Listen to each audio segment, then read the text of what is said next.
Jean Boussard, bâtisseur et pionnier de l'architecture postale. Donc une thèse qui pourrait, d'après son titre, laisser croire que je n'ai étudié qu'un pan de son œuvre, hein, à savoir l'architecture postale, mais j'ai voulu étudier l'entièreté de son œuvre, et donc je me suis intéressé à différentes typologies d'édifices. Vous avez ici aussi le portrait de l'architecte pour savoir de qui l'on parle, c'est issu du fond de l'Académie d'architecture.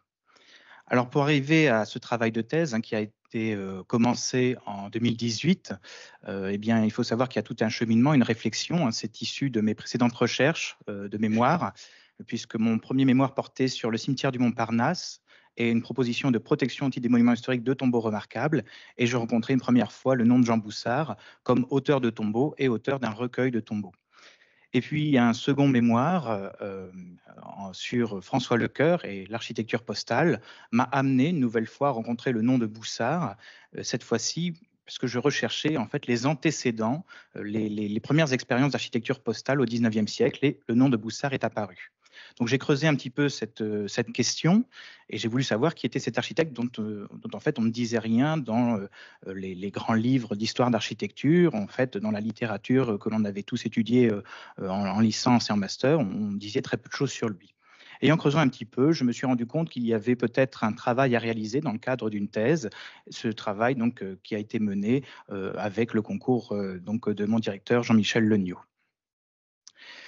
Et Boussard, effectivement, est un personnage assez intéressant, puisque même quand on tape son nom et son prénom sur le catalogue des bibliothèques de France, le CCFR, on voit effectivement un nombre important d'occurrences. On voit qu'il est l'auteur de nombreux recueils d'architecture.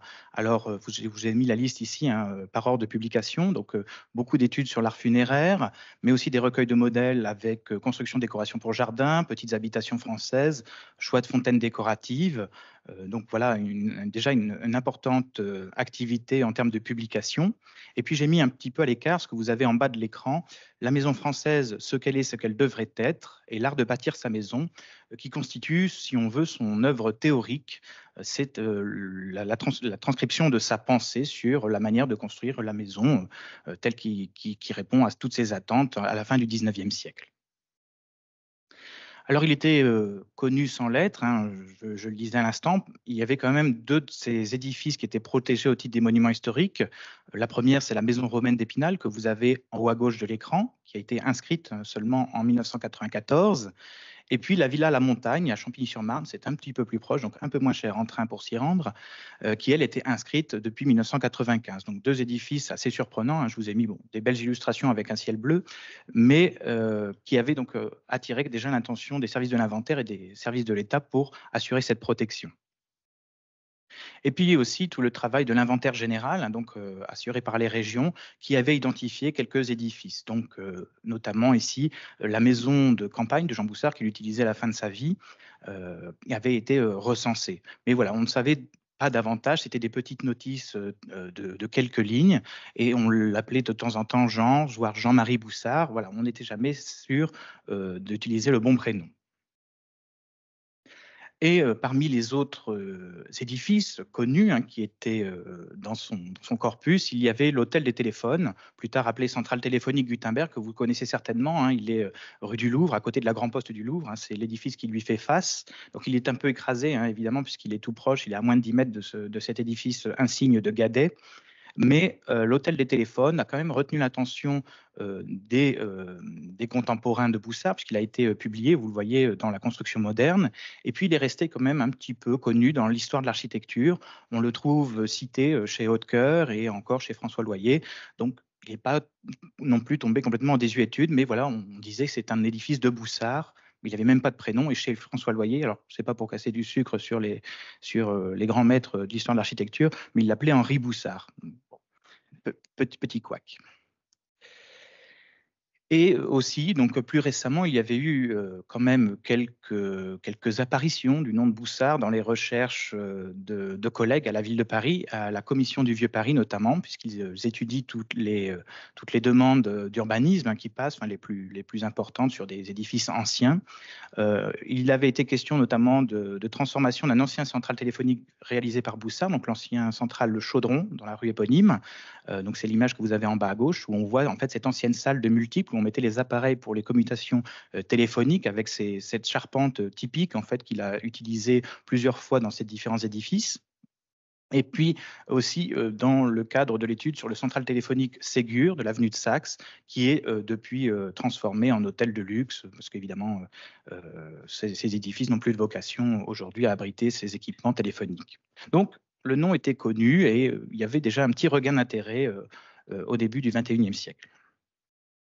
Mais malgré ça, c'était assez peu puisque je partais avec, je dirais, quelques petits soucis. Il n'y a pas de fonds d'architecte, il n'y a pas de fonds Boussard à proprement parler. Il n'y a rien à l'IFA, il n'y a rien en province, en archives départementales, en archives municipales. Et c'est un peu difficile quand on a la motivation de faire le travail, l'étude de toute une œuvre, si on n'a pas le fonds pour s'y lier. Donc, il a fallu chercher d'autres sources et ça a été un travail assez important et donc exploiter différentes pistes. La première et la plus importante dans le cadre de ce travail, ça a été de réaliser des enquêtes de terrain, c'est-à-dire de faire de l'inventaire et de l'archéologie du bâti, hein, inventaire quand ça existait, bien sûr. Et notamment pour ça, j'ai arpenté un petit peu tout l'Hexagone et plus particulièrement la région Bourgogne, d'où il était originaire. Et notamment me basant aussi sur ses publications. Donc ici, vous avez sur la droite un extrait de son recueil Petites habitations françaises et je me disais: «Tiens, c'est étonnant, cette maison, est localisée tout proche de sa ville natale». Donc je vais aller voir sur place. C'est ce que j'ai fait en 2018 sur la gauche, vous voyez l'autre partie de l'immeuble et en cherchant, donc j'avais maintenant l'adresse, la localisation exacte de l'immeuble. J'ai appris donc en fouillant dans les archives départementales, dans les hypothèques, que c'était en fait sa maison natale, tout simplement. Donc extrêmement intéressant de ce point de vue-là et que l'architecte était connu et il a été probablement aussi son formateur, on va dire, avant qu'il ne rejoigne l'école des beaux-arts. Ces enquêtes de terrain ont aussi permis de confirmer certains travaux réalisés par l'inventaire. Donc, vous reconnaissez sur la droite sa maison de campagne à Cry, sur Armançon, dans l'Yonne. Et puis, à force aussi de faire toutes les lectures connexes qui vont avec ces travaux de recherche, j'avais dépouillé pas mal de guides de l'Expo universelle de 89. Alors, c'est pas exhaustif parce qu'il y en a pléthore, hein, mais j'avais identifié, par exemple, qu'il avait remployé de nombreux éléments d'anciens pavillons de l'Expo universelle, dont notamment ses grilles devant ses fenêtres de chambre. Et puis, voilà, le fait aussi de faire des enquêtes de terrain, c'est toujours de faire le pied de grue devant les portes d'entrée, de demander aux habitants si on peut rentrer, de regarder ce qui reste, ce qui nous paraît ancien, ce qui nous paraît récent, restauré ou non, et donc de pouvoir aussi refaire les plans que l'on n'a pas, évidemment, qu'on n'a pas à disposition, donc pour comprendre aussi comment s'articuler son architecture, et ici notamment comment fonctionnait sa maison d'habitation. Donc je m'excuse, hein, je sais qu'on est en école d'architecture, moi j'ai fait ça dans le train, hein, avec un crayon et une règle.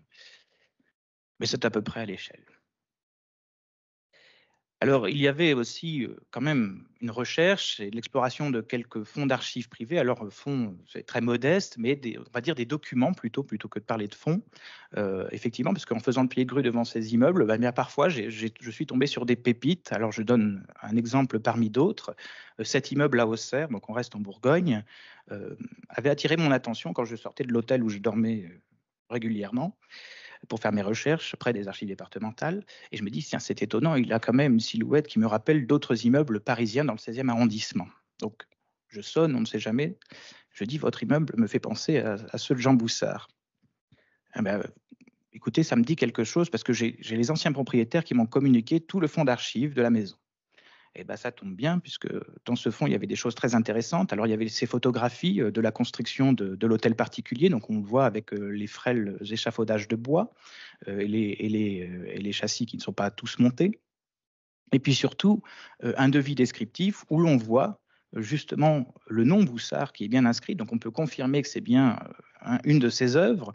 Et puis, d'autres informations assez intéressantes, notamment le nom de l'entrepreneur. Donc voilà, on tire un fil et puis on en a plein d'autres qui se présentent à nous. Donc voilà, c'est des découvertes comme celle-ci qui m'ont motivé aussi à faire encore davantage d'exploration et être peut-être un peu culotté pour aller voir chez les gens.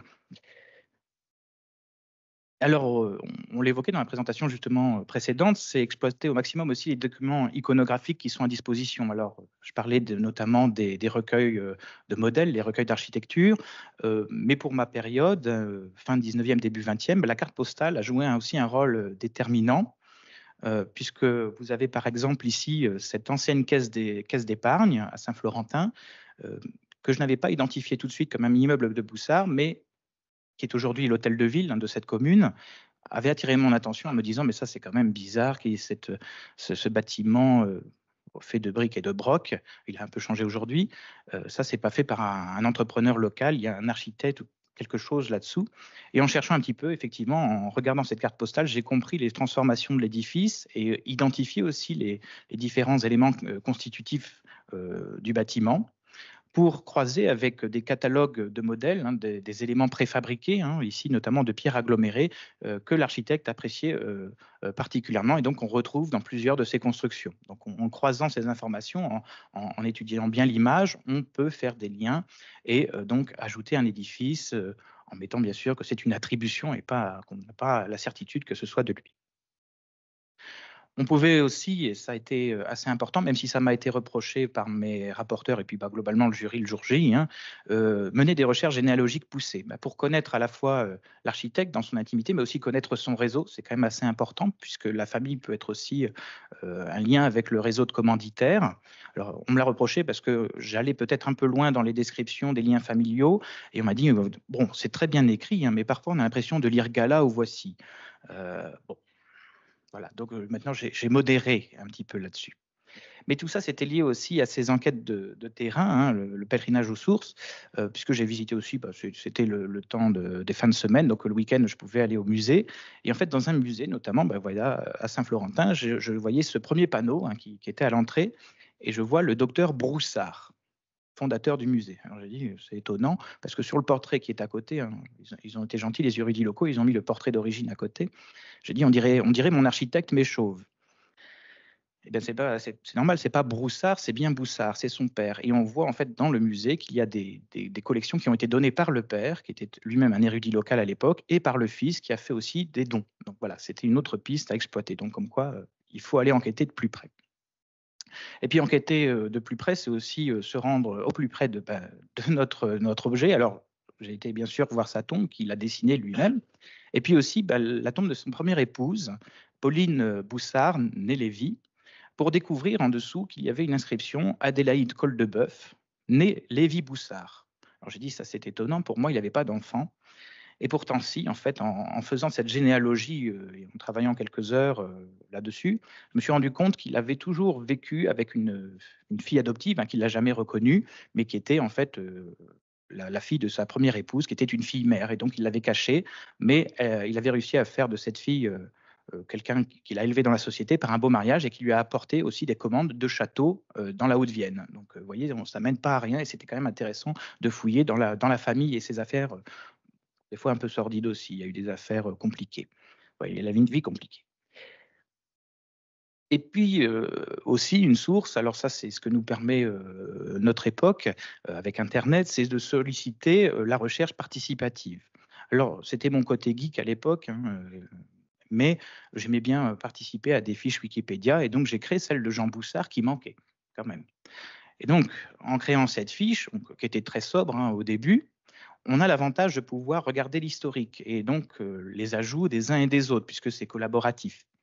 Donc là, c'est des captures d'écran de 2020. Vous pouvez regarder aujourd'hui, ça a quand même bien changé, ça a été bien étoffé et pas de mon fait pour le coup, mais preuve que ça génère aussi de l'intérêt. Et bien, grâce à ça, j'ai pu en fait avoir des contributeurs qui m'ont indiqué des constructions que je ne connaissais pas.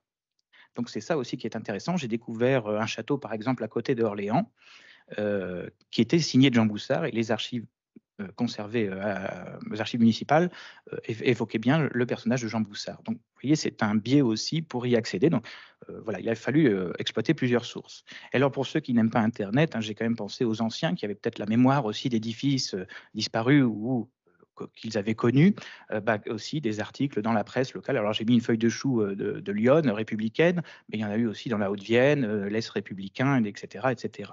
Donc avec ça aussi, on a pu avancer et avoir quelques documents, des photographies anciennes ou des archives familiales qui ont pu confirmer ou non des hypothèses. Alors, on va peut-être parler, pas que de la méthodologie, mais de l'apport de cette thèse, évidemment, parce qu'on a quand même réussi à avoir un corpus, important, hein, d'édifices. Mais l'apport de cette thèse, c'est quand même, heu, alors je vous remets le plan, pour que vous fassiez une idée, hein. C'est un plan très classique, ça aussi, ça a été un reproche. Il y a eu des bonnes choses de dites aussi, hein. Mais c'est et je l'ai eu, donc il y a eu des bonnes choses aussi, mais ça, c'était un reproche. C'est un plan très classique, c'est un plan chronologique, donc avec une première partie qui était consacrée en fait à la jeunesse de Boussard, donc pour comprendre son environnement familial et sa formation. Une seconde partie, qui évoquait donc en fait ses débuts, hein, d'architecte, quand il entre, à l'administration des postes, donc en 1872, et puis l'apogée d'une carrière en fait, qui est marquée par, en fait sa participation à l'exposition universelle en 89 et qui se termine en 1900, lorsqu'en fait il va quitter, le ministère des Postes. Et la quatrième partie, évidemment, c'est le retrait de la vie publique et c'est le chant du cygne de l'architecte. Donc l'apport, ça a été bien sûr de combler les lacunes, notamment dans l'histoire de l'architecture postale, hein, puisqu'on a plusieurs mémoires, plusieurs thèses consacrées à cette typologie d'édifices, hein, centraux téléphoniques, hôtels des postes, mais en fait, c'est beaucoup de choses assez concentrées sur le XXe siècle et on ne voit pas tellement le XIXe. Et on ne comprenait pas comment s'articulait l'administration des postes et les constructions à l'époque. Donc, lacune qui a été comblée, puisque là aussi, il a fallu regarder beaucoup dans les archives nationales et comprendre donc comment était l'organisation de ce service à la fin du XIXe siècle avec Boussard, qui en fait a été le principal, enfin, l'architecte des postes officiels et qui a été voilà, la pierre angulaire de tous les travaux de construction durant les 20 dernières années du XIXe, avec l'aide de Lucien Guillet, qui était donc, on va dire, son assistant aussi sur le terrain, avec lequel il travaillait aussi pour des commandes privées. Et puis après 1901, puisque c'est la date d'un décret qui réorganise l'administration des postes et notamment le service de la construction, on voit l'apparition donc d'architectes qui là sont connus des historiens, qui ont été étudiés. Hippolyte de Ruaz, le plus connu d'entre eux, il a été 30 ans aussi architecte du Sénat, mais dont on ne savait pas par contre qu'il était l'élève de Boussard. Voilà. Donc en fait, toutes les publications de Boussard avaient des petites illustrations signées de Ruaz et il a été formé dans son agence. Léopold de Conques, on connaît un petit peu aussi, et Célie Gisors, là c'est un patronyme plus connu. C'était aussi l'objectif de revaloriser un architecte important de la fin du XIXe siècle, hein, puisque c'est quand même quelqu'un qui a marqué le paysage architectural parisien. Il y a quand même plus d'une centaine de constructions, hein, qui lui sont attribuées. Donc voilà, on a comblé ça aussi, on l'a revalorisé, alors que tout le monde connaît au moins un immeuble de Boussard visuellement. Et puis, alors, ça c'est aussi des perspectives, on va dire, mais c'était permettre par ce travail, hein, qui est un apport scientifique, voilà, avec une assise solide, permettre la protection d'un patrimoine oublié, notamment l'architecture postale ou funéraire, puisque très peu d'immeubles postaux ont bénéficié d'une protection au titre monument historique ou autre, ou PLU.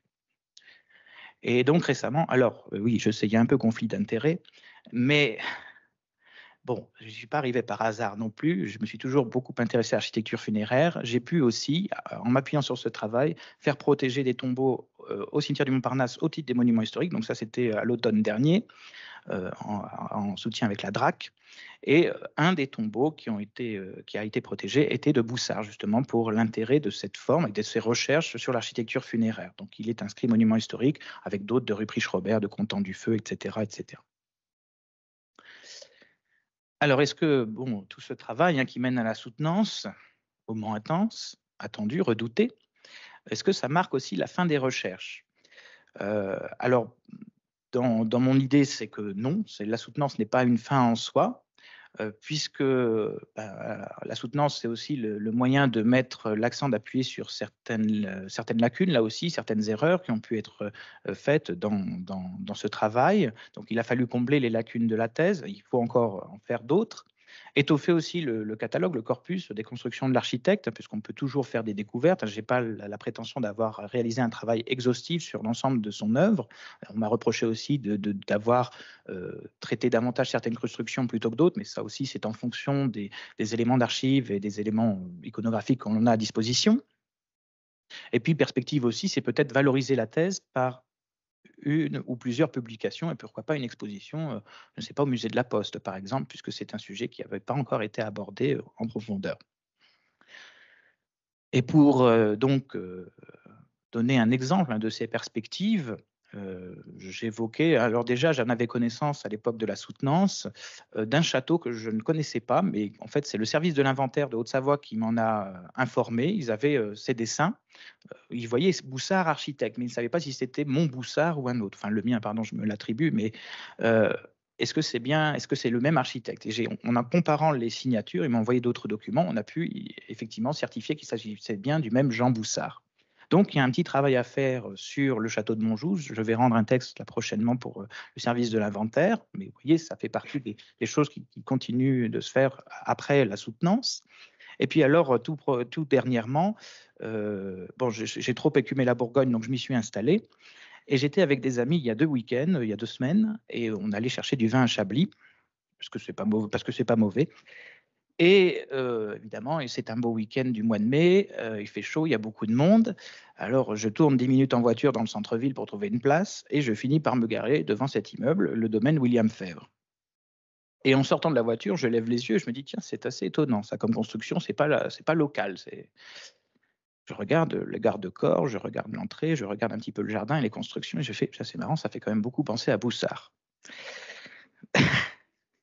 Et donc, je vais me pencher sur la question, mais il y a de fortes chances que nous ayons en fait un édifice de Jean Boussard, puisqu'en recherchant déjà avec le peu que j'avais sur internet, c'était l'ancien hôtel particulier de Jules Ratier, qui était député de la gauche républicaine et qui était proche du père de Boussard. Donc il y a peut-être un lien. Et vous voyez, on peut faire des découvertes encore, incongrues, après la soutenance, et donc peut-être avoir d'autres perspectives de recherche et d'articles. Voilà, je m'arrête ici et je vous remercie de votre attention.